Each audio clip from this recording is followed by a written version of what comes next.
Can anyone tell me what a portkey is? Yes, Miss Granger. A portkey is an enchanted object that when touched will transfer the one or ones who touched it to anywhere on the globe decided upon by the enchanter. Very good. Now, can anyone tell me what foreshadowing is? Yes, Miss Granger. Foreshadowing is a dramatic device in which an important plot point is mentioned early in the story to return later in a more significant way. A Harry Potter musical. You're listening to Writing Roots, brought to you by Aspen House Publishing. Welcome to Writing Roots. I'm Lee Hull. And I'm Lee Essens. And with our favorite month of the year, October, we have a very fun, ominous theme that applies year-round. We are talking about foreshadowing all month long. Foreshadowing is a great tool to use, and it should honestly be there in all of your stories. In all of your books, there's some kind of foreshadowing for how the story will turn out. The foreshadowing is something that is significant, mentioning it, bringing it up without saying why. So you've heard the phrase, the journey is more important than the destination. Foreshadowing takes advantage of that idea, giving the reader an idea of the destination, but it's the how of the journey that keeps the reader engaged. Now for this season, we're splitting it into two parts. The first half, we're going to be talking about tools, different ways that you can foreshadow. And then during the second half, we're going to be talking about plot structures that rely heavily on foreshadowing and how those work. And those structures can be used in any setting, any genre. It is just a structure for how you frame the story. Today, however, we are going to focus on the tool of timing. All about where in your story something falls and how that can be a passive and powerful tool for your foreshadowing.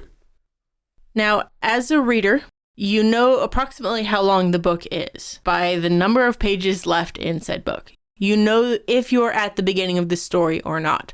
As an author, your characters don't know what's foreshadowing, what's not. Your readers might misinterpret something as foreshadowing if you put it in incorrectly. They might accidentally misinterpret what you're trying to tell them.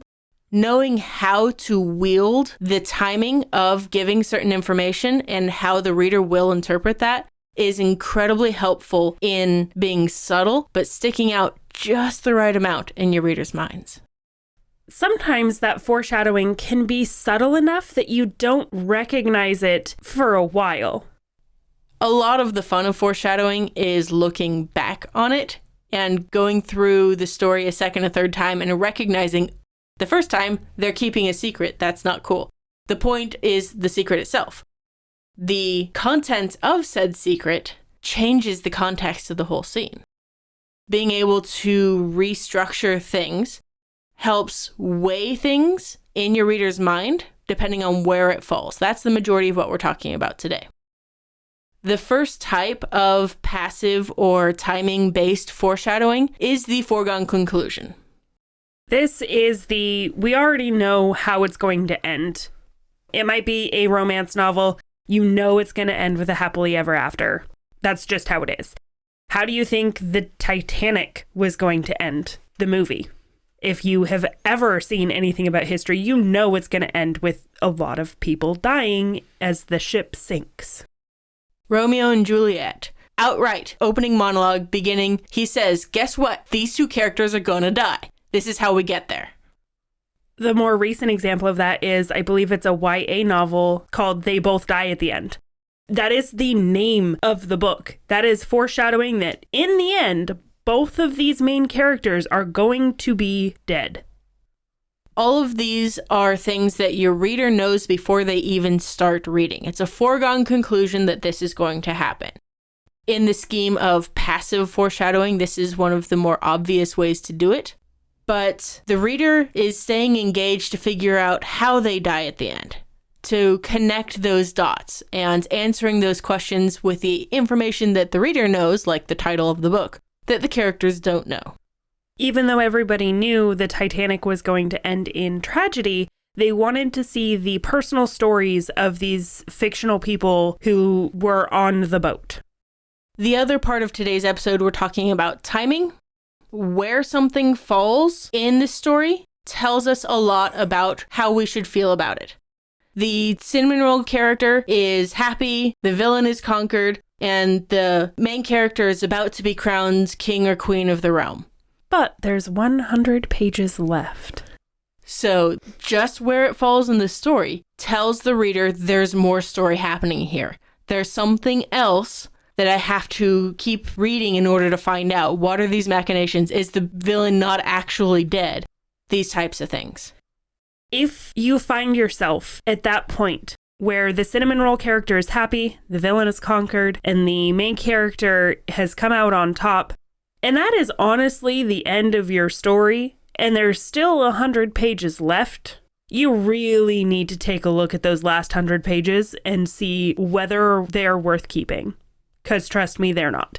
If there is nothing left, if there is no twist, that is going to be very disappointing passive foreshadowing.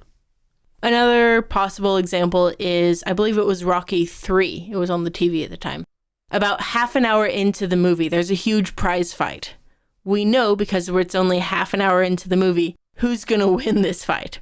Even if, for some strange reason, the hero does win that fight, something cataclysmic happens that drives the rest of the story forward. As a consumer of the story, we know this because it's not the end of the movie. When it comes to an enemies to lovers story, you can look at where you are in the story to get an idea of where the characters are in that enemies to lovers scale. If they are lovers really early in the book, then you have a problem if you are trying to frame an actual enemies to lovers. They need to be enemies to reluctant allies, to companionable allies, to friends, to lovers. There has to be a scale that they slide through. They can't just be enemies and then suddenly lovers. Another thing that you might not even be aware that you're doing, because I only heard about this maybe a year ago, but the first 5 characters you name in a story are inferred by the reader to be important in some regard. I recently was going through one of my books and making it into a film script. And in order to foreshadow that this character is going to eventually betray them, I gave lines that belong to this other secondary character to the eventual betrayer. Moved him earlier in the story so that he becomes more relevant to the plot, because then he becomes one of those first 5. This is something that readers just do naturally. They will look at the credits in order of appearance to see who is important in your story and who they need to remark on. And the more names you feed them, the less likely they are to remember it down the line, unless they are very recurring. The opening scene of this book, theoretically, the hero is an assassin breaking into a castle. As far as named characters, the characters that you name in the story that apply to this rule, they're thinking about their target that they're trying to kill. The guards that they're going through, don't name them unless they reappear later in the story. Because if you name them and he's like, hey, Dougal, blah, blah, blah, you can kind of get away with it in dialogue. But if you refer to that character as Dougal in the scene, we're assuming Dougal is coming back at some point.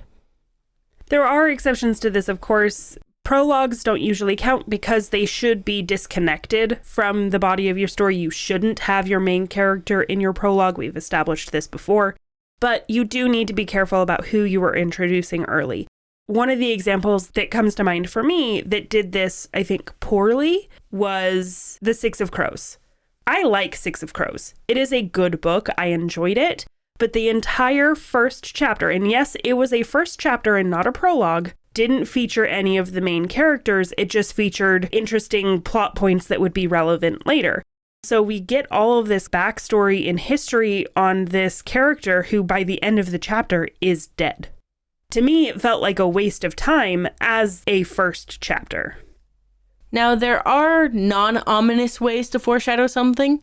Something as simple as establishing time passing in your novel. Hey, next month, let's meet up and record the podcast. Then the next scene, we're meeting up and recording the podcast. We know that time has passed. We know this much time has passed if other scenes have happened in between. It's a very blatant, non-ominous way of putting a small detail in earlier to make other information later relevant and have a deeper amount of context than what we're seeing just in that chapter. You can also establish recurring events in this way, where you mention that every full moon, people get a little weird. You establish that if people are suddenly really weird, it might be the full moon and something significant is likely going to happen. And of course, non-ominous foreshadowing can apply to ominous things. The title of the book is a good example. If I'm picking up Murder on the Orient Express, you're telling me there's a murder. And it is on the Orient Express. The marketing for the book also plays a part into foreshadowing. We're going to talk about that actually next episode.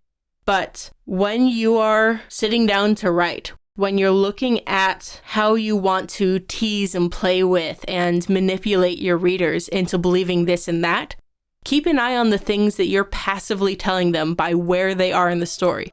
Because that, in and of itself, is the simplest form of foreshadowing.